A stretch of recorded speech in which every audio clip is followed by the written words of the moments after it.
You are watching Learn English with Myths. Now let's begin. Long ago, when the waters of the Nile whispered secrets of the divine, Anubis, the guardian of the dead, stood vigilant at the gates of the underworld. His constant and alert watchfulness ensured the safe passage of souls into the afterlife. Every heart he weighed represented a soul's journey from deceit and dishonesty to truth and justice. You can learn new words by clicking the highlighted buttons below. To ensure the safety of those entering the duat, Anubis's keen sense of smell detected evil or sin, which caused him to abandon his post so that the souls could escape.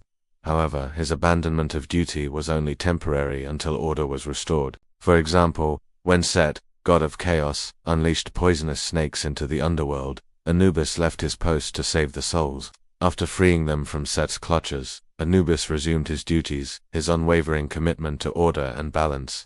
As the protector of the dead, his role was of utmost importance. He guided the souls through the treacherous underworld, protecting them from harm and guiding them towards the Hall of Truth. Here, the eternal realm of the gods awaited, a place of endless joy and tranquility. The Hall of Truth, also known as the Hall of Double Math, was the final stage of the soul's journey. It was here that the heart of each departed soul was weighed against the feather of Mat, the goddess of truth and justice.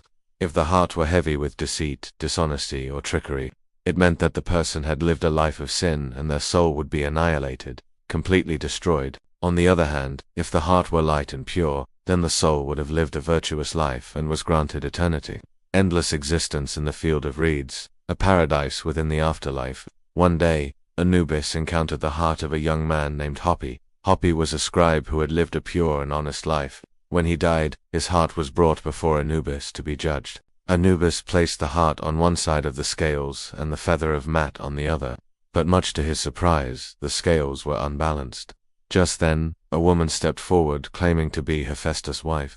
She had tricked him into committing adultery, causing him great anguish and despair, which had made his heart heavy. Hapi's heart was heavy not because of his own sins, but because of the pain he had endured.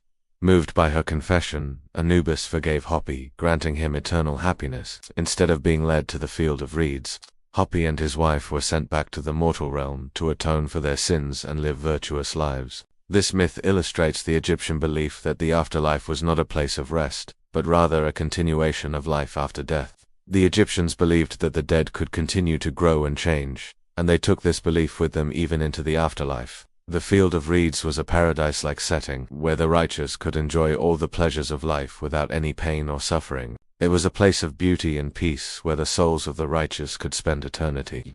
The Hall of Truth and the field of reeds were just two of the many destinations that souls could visit after death.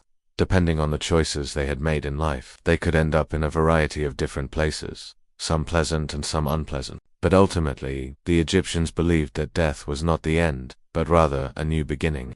We hope you enjoyed this myth about Anubis, the god of the afterlife in ancient Egypt. If you want to learn more about ancient Egyptian mythology, stay tuned for more updates.